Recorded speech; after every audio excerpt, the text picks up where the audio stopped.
If you are managing Docker containers across multiple hosts and environments, you probably know this already. Keeping image updates and security under control, this is where it gets challenging pretty fast. And that is exactly why Dockhand caught my attention, because with Dockhand you can manage multiple remote Docker environments, create and manage compose stacks, inspect logs for troubleshooting, even run built-in security scans, and on top of that you can handle automated updates or just get notified when a new image is available. So in this video we will take a look at Dockhand, we will install and set it up together, and of course I'm also going to tell you my opinion about Dockhand. So now let's get started with Dockhand, the Docker management for everyone. And what they mean by this is that they're providing a powerful, intuitive Docker platform that is free for home labs but also ready for enterprise. So they have different kind of feature sets and use cases. Like if you're a home lab enthusiast, you can deploy Dockhand with a simple SQLite database in the backend, so that does not require a separate database server. It runs on your Raspberry Pi, it has zero telemetry and is free forever, so perfect for self-hosting. But if you're running a small business environment or you have a bigger team that needs single sign-on, audit logging, container activity logging, or Git-based deployments, they also have features for this. And if you want to use that in enterprise because you have thousands of containers and services, you even get role-based access, LDAP, Active Directory integration, compliance-grade audit logging, whatever that means. And yeah, some of these great features for enterprise that might be interesting for bigger companies. So that tells you a little about the project, but if you scroll down, you can also see it's super simple to set up. Yeah, you can run it in just a few seconds using Docker. Here you can get a list of all the detailed features. I don't want to go through all of them because you can just take a look yourself. What I really like, there is a lot included in the free version. There's even the vulnerability scanning completely included in the free version, which is really great. But of course, if you need premium support and blah, blah, blah, you can upgrade. One thing that is really special here that caught my attention is the Hawser agent. So this is an open source agent written in Go that lets you manage Docker hosts behind NAT firewalls and dynamic IPs. So that at first got me thinking of, well, might this replace something like TwinGate or NetBird? It actually does not, but more about that later. Anyways, it still lets you connect to remote Docker environments when you deploy Dockhand somewhere centrally available, but your Docker host is behind a NAT firewall. You can use the edge deployments so that the Docker host can sit behind a NAT firewall, but you can still manage it using Dockhand. All right, so yeah, screenshot love developers. Let's skip that and let's go directly to documentation, because that tells us how to install and set this up. You can just run this on your local machine, take a first look if you want. Here are also some more detailed deployments, like if you want to use a Postgres database backend and so forth. But I want to show you a much easier way to get started, and that is by using my boilerplates tool that I just recently updated. You can just go to the boilerplates repository, paste this one-liner command in your terminal, install the new boilerplate CLI tool, and then run boilerplates repo update. So this will pull down the latest updates from my template library, and then you're ready. So here you can get a list of all the templates Dockhand. So let's take a closer look at this. So this automatically deploys that with a specific encryption key that you can define for database backups, or you can also let that be auto-generated. You can automatically add traffic label and change the database backend from SQLite to Postgres. So I'm gonna do this. You can just run this on your local device because I just created a new feature to deploy this on one of my new servers. Let's generate a new Dockhand deployment. I say yes, customize some of these variables. For example, set the restart policy to unless stopped. I think that's fine. The encryption key can be auto-generated, and user and group ID, we don't need that now. And I want to go with the embedded SQLite database. I think that's much easier for simple and small environments. If you don't have more than, I don't know, 100 Docker containers in your home lab, just use SQLite. It's going to be much, much easier. But if you are a larger environment, set up Postgres. That's much more performant. And no, I don't want to disable login, but I want to enable traffic because I want to deploy Dockhand securely behind my reverse proxy running on one of my demo servers. So I'm going to say yes. I'm gonna say Dockhand, and the domain is home.ccrave.de. Yes, I've already defined that using default variables in boilerplates. Entry point, the network is proxy. I think that's correct. And yes, I also want to enable TLS so that automatically drops the port exposure and only securely exposes that via the traffic reverse proxy. And yep, my certificate resolver name is Cloudflare. That should be fine. And now I can select if I want to deploy this on my local machine. But of course, I want to run this on my remote server, more precisely the server test1. And now I can specify a target directory. I just gotta go with the default. It will create a new Dockhand directory in my user directory. And yes, that has been uploaded. Now we can SSH into my server test1. So there should be a new directory, Dockhand. Yep, let's cd into that. And this is the file that has been created. You can see I've stored the encryption key securely in a .env file in the same directory. All the traffic labels should be attached correctly. This is the network, the Cloudflare cert resolver, my proxy network. Yeah, so I think everything should be correct. Let's just execute docker compose up-d.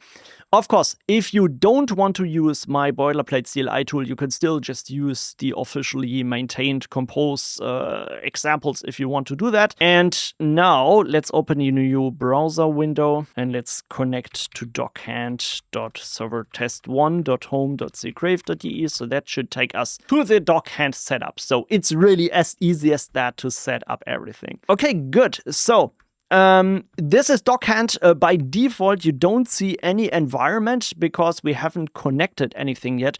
What is important to manage Docker containers on your local service where Dockhand is deployed, you have to specifically mount the Docker socket into the container because then Dockhand can manage the local environments. But it does not generate this by default. So first of all, we have to create a new environment, go to settings and click on add environment. So here we need to specify the details. We can pick an icon, something like, I don't know, what fits best for local environment. Let's just use the server icon, yeah. I'm gonna call this test server 1 because this is where Dockhand is deployed. And I want to use the connection type Unix socket. So this is a local machine. Later, we will also take a look at the Hawser agent, how to connect this to remote services. But here, this is the Docker socket path, the public IP address. Because we're using traffic anyway, I think this is not really important. So let's click on add. And now we can test if the connection is successful, connected, so everything is right. And now we can take a look at the dashboard. Now we should see our environment. And we can also resize this window here if we have multiple environments. That will show us some details about the top containers by CPU, some monitoring statistics about CPU memory utilization, how many containers are running on this, how many stacks we have created, volumes, networks, images. So it really gets us a great overview of all the Docker environments that we might have. And when we go to containers, you can see all the containers running on this machine also in one single table with all the metrics that are important, such as uptime, CPU, memory, net I/O, disk I/O, IP address. So this is, of course, the internal IP address. And also the exposed ports and the stack that it is connected to. So that means the Docker compose file that manages this container. And of course, we can also start, stop, and inspect certain things here. For example, if we go to authentic, we can get more detailed statistics here, but we can also drill into logs. So these are the container logs, of course, and inspect the different layers of Docker images. That might not be interesting for a sysadmin, but certainly if you're managing your own container images with the different layers, that might be interesting. Also, the processes, that is really great to see what type of processes are running inside the container, what networks do we have, what mount points do we have, even the files, so we could easily hook into the file. And what is also pretty cool, we can download here something. We can also create new directories, upload stuff inside the Docker containers file system. I think this is really super useful that you can natively drill into the file system of the container and really upload and download files. You can also see the environment variables. Now here you can see some credentials sometimes. Yeah, that is not so great. I think they should have some form of feature to, I don't know, maybe mark certain credentials as secret or so. I know this is not really supported feature in Docker anyway, so Docker Swarm is much, much better for this use case, but I still don't like that you click on this tab and you immediately see everything. So it should be something like, do you want to reveal that value or whatever? I don't know. Even though it's a test environment, so I don't care. But yeah, it is what it is. Also labeled. So here you can see all the labels, security, settings, resources, health. So this is really, really detailed, and you can edit certain things. So for example, here you can always change the restart policy, the network mode, and stuff like that. That, of course, is the same as if you would go here and click on Create Container. You can pull an image, you can start a container from that image, and yeah, select all the different settings. I think I don't need to walk you through this menu, but if you take a look here, there are many features included in the UI, such as GPU settings, health checks, security settings like capabilities. And I really like the look and feel of this web UI, the design, the icons, that looks all really good. So yeah, in my opinion, this does provide you a lot more like other competitive, like Portainer, for example. And is even more flexible. I will show you something more. So here you can inspect the logs from a separate menu. You can open a shell inside any container, and you can also manage the Docker Compose stacks deployed on your machine. And it has one specific feature that makes it a lot better than Portainer, honestly, guys. I'm sorry, I have to say it, but one thing that I really dislike in Portainer is that when you're managing container stacks outside of Portainer, you cannot manage them. They just appear as externally managed or so. The same as here, of course, because it is a technical limitation, yeah? The Docker Compose file that manages this is not really stored on the device, or it does not know where the Compose file is actually stored. But what is pretty cool, you can see that if you click on this stack, just browse a Compose file and then automatically link this project, so then you can manage it here. And if you create Compose stacks inside Dockhand, you have an awesome editor here with syntax highlighting. And what is also pretty cool, it does have a GitOps feature, like you can synchronize or pull this down from GitHub or GitLab or whatever Git platform or repository you like. You can enable a scheduled resync, or you can use webhooks with a webhook secret. So then you can automatically push updates to Compose files and automatically redeploy this using Dockhand. So yeah, it has many features, and it supports, of course, non-public repositories with private credentials. Really useful. And of course, you can also manage your images, you can manage your volumes, you can manage your networks, container registries, get an activity log. So this is nothing in here, but if you would stop containers, you have some form of audit logging. So what somebody has done on your Docker host through Dockhand. And you can also see schedules here. This is something that I have to explain, because here you cannot really create custom schedules. You just have an overview of all the schedules the system is running, and that depends on your environment settings. For example, if you go to dashboard environments, you can edit this here. And if you go to updates, you can enable an automated update check. So that means whenever your Docker containers have an outdated image version, they can automatically check this, yeah, then you get notified, automatically update containers. This you can turn on or off. I personally would say don't turn this on. I don't like automated updates to container images because they might introduce new versions that do breaking changes or stuff like that. But you will receive a notification when updates are available, so containers won't get modified. You can still have a daily check. Hey, if there is a new image version published by the vendor, and then you get a notification, hey, do you want to update from traffic 2.5 to 2.6? You can check in the breaking changes or the documentation, is there a migration path that I need to follow? Or can I safely do this update? I think this is already pretty good. But if you are not so conservative, then you can also turn that on, and don't get worried about anything. Yeah, let everything be updated automatically. That's also fine. And of course, it supports automatic image pruning. So that means it on a weekly, daily, or custom base, it will prune dangling images or all unused images. By default, if you stop containers and you're updating images, those old images won't get deleted by default. So they start stacking up on your disk and taking disk space that is really not necessary.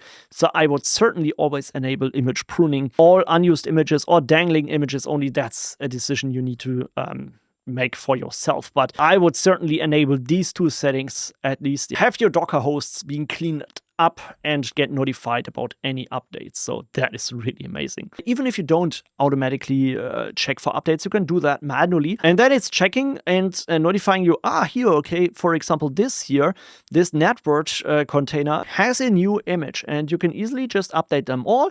And then it's pulling down the latest version and automatically restarting the environment. It's super easy. And yeah, that also works on a scheduled or automated basis. One thing that I also want to show you is the security scanning, because it has built-in security scanning using Gripe and Trivy.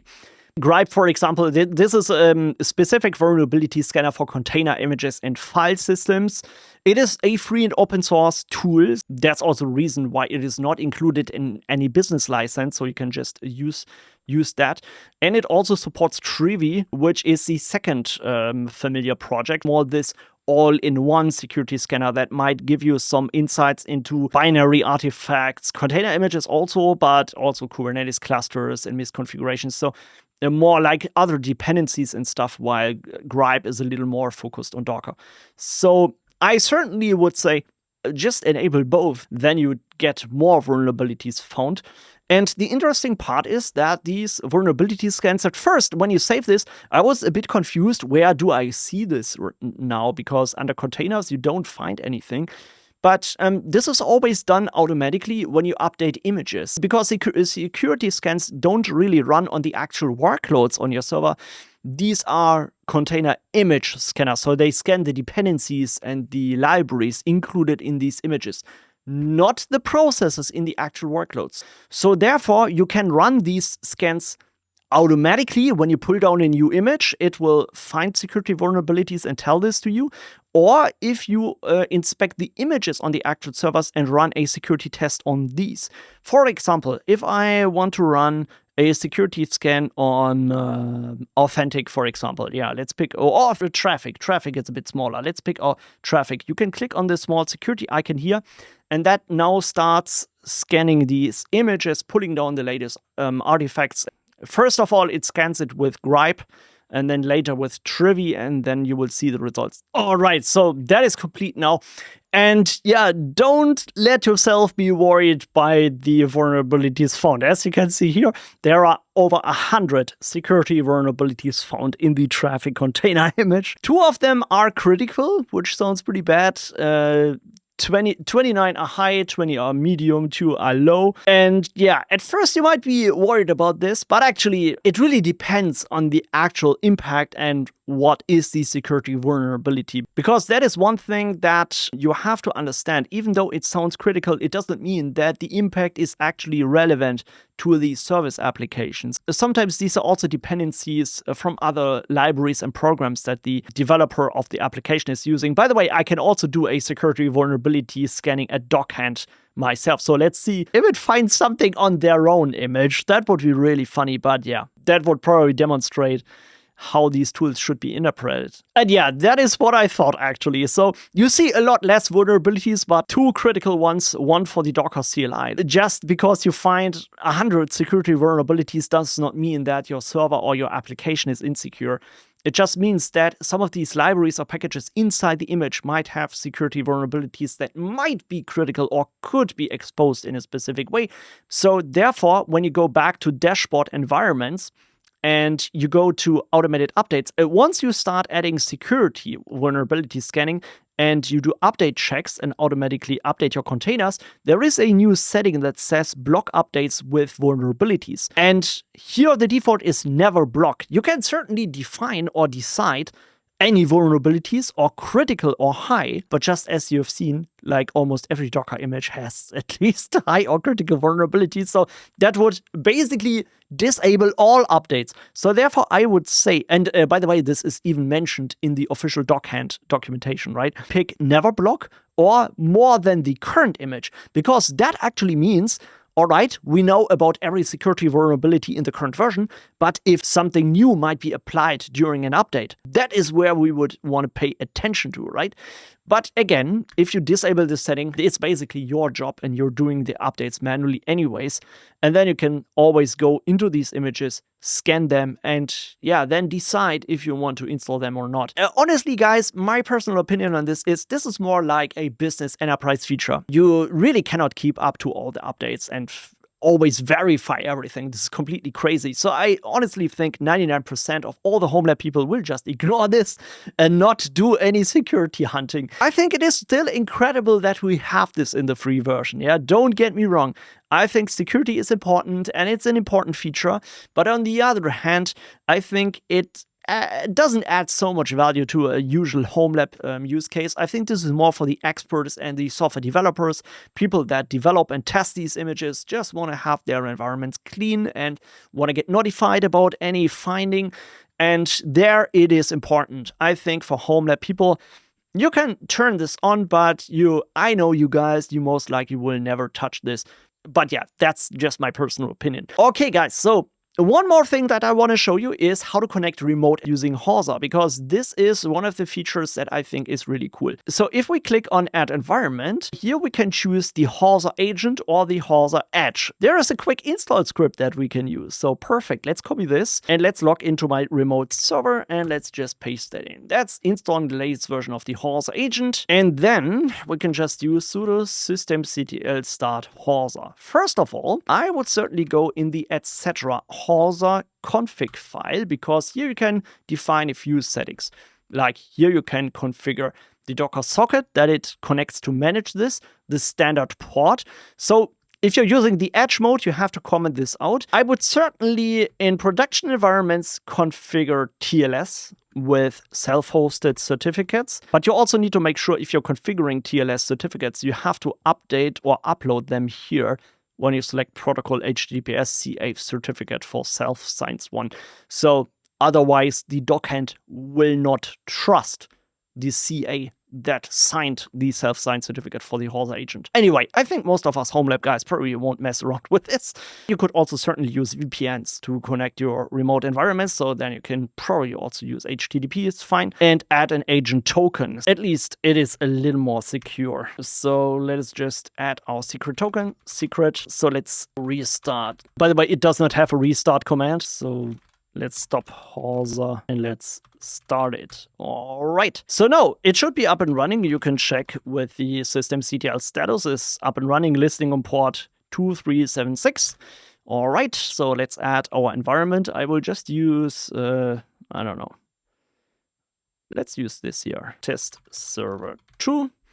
Hawser agent, of course, we need to set up the IP address or the fully qualified domain name. HTTP is correct. Secret is the agent token. And then let's click on add and let's test the connection. Connected. Awesome, right? So if you, by the way, have an agent that is behind a firewall, again, use Hawser agent Edge and then generate a connection token, copy this token, and in your Hawser configuration, comment out this port here and the token and uncomment this here, the Dockhand server URL. So the address where the agent can reach your Dockhand environment. If you're using the traffic reverse proxy that gets you trusted certificates, you don't have to upload a CA and you can just ignore this skip TLS verify. Give this an agent name and the other way will initiate the connection from Dockhand to your agent. Once you've done that, you can see it in the dashboard.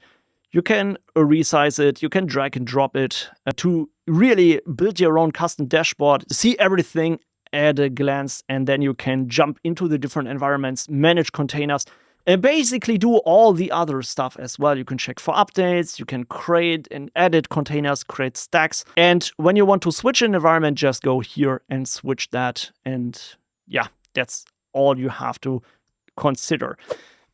I think Dockhand is absolutely incredible once you start managing more than one Docker servers, but also certainly for a single Docker server, it's great. Yeah, it has many advanced features for managing compose stacks on one server. It can link existing compose stacks to compose files. That is a feature that I am missing so much in Portainer. And yeah, that alone makes it a lot more interesting than most of the other Docker management UIs. It also has built-in security scanning, even though the actual use case in Home Labs is a bit limited, if we're being honest. But still, I think it is really great. And for enterprise or small business, it certainly is a much more interesting tool. I still would say that compared to other Docker management UIs, if we would just compare this to a Portainer, Portainer has one big advantage over Dockhand. If you're managing Kubernetes or Swarm, well, Dockhand is not the right tool. But I think it is still great. Like, I can think of a use case in a business environment when you have a fleet of edge environments, right? So many different smaller services around your customers and landscape that might be behind firewalls, are connected to different networks, and it is just a mess to control all this stuff. With Dockhand, it's super easy. You can just connect the Hawser agent in edge mode back to your environment and manage everything. For these type of use cases, Dockhand is absolutely amazing. But yeah, that's it about Dockhand. I think I showed you everything you need to know. Now it's your turn, so please tell me your opinion about Dockhand. Do you like this? Is this your preferred way to manage Docker containers or compose stacks? Let me know in the comments. And of course, thank you so much for supporting. You guys are really amazing. If you like this video, please give this a thumbs up and subscribe to the channel. And of course, I'm gonna catch you in the next one. Take care. Bye bye.